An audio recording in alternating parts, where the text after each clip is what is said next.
I'm pleased to have the opportunity to take a call in the committee stages of the Residential Tenancy Amendment Bill. And can I say that how pleased I am, along with my colleagues, that it's finally back in the House in the committee stages, introduced by the Labor government in the last Parliament in May 2008, and we were very pleased about that being introduced there, and look forward to its speedy passage through the House.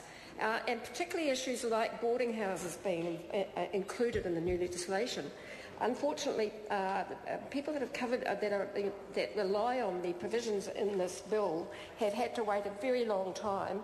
The Select Committee did its great work, reported back in 2009, and here we are almost 2 years later. Well, more than 2 years later, finally getting to the remaining stages of this bill. So it's been a long time coming, and also I'd have to say, Mr Chair, I'm disappointed at the lost opportunity that this bill presented, and the fact that my very good colleague Moana Mackie has put up some excellent SOPs, and I hope that the Minister will genuinely take them into account, because I think there's some very, very important issues.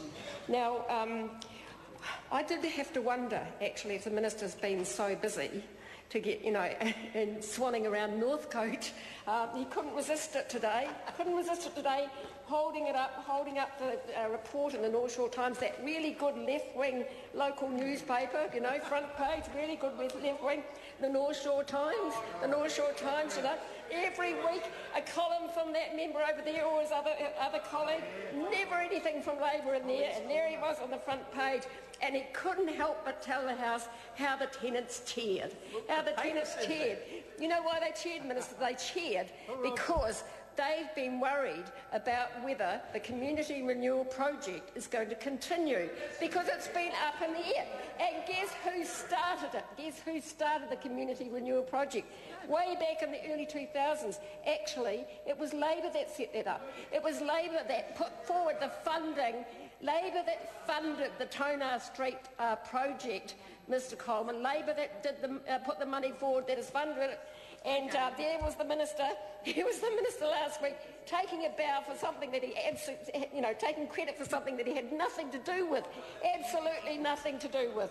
And it was a hilarious thing to see, actually, because I know those tenants quite well, and I know that they're Housing New Zealand tenants, and they rely on a piece of legislation like this to have their issues heard, and they come and see me in my office in Northcote, and I'm sure they come to see the member over there as well, and I'm very, very pleased with them.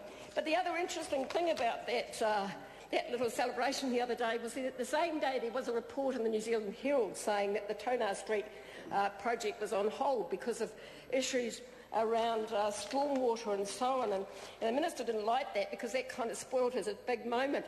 And in the report in the Herald, they'd gone to ask about what was happening to the community renewal staff, because actually, as of last week, they didn't know if they had what their jobs were going to be, and whether they were still going to be in Cadner Street and the Cadner Street property. As of last week, that's true, Mr Coleman. I know those workers, I talked to them. 80% of their jobs have changed from being community renewal project officers to some sort of mortgage brokers. Anyway, what it said in the report was they'd gone to the union and asked the union about what was happening with the restructuring in Housing New Zealand. I mean, that's a fair thing to do. After all, the PSA does represent these Housing New Zealand workers. And the Minister couldn't help himself. In the presentation at Tonar Street, he said, and a union official said this. What would they know about stormwater? Union official. It's unbelievable. I suggest the Minister should go and talk to the PSA and get to know a few of those Housing New Zealand workers who are actually very, very worried at the moment. I particularly wanted to mention the amendment that my colleague Moana Mackie's putting forward about... Pardon? Well, I haven't made up my mind yet, so don't worry about it. I'll let you know when I've made my decision. How's that?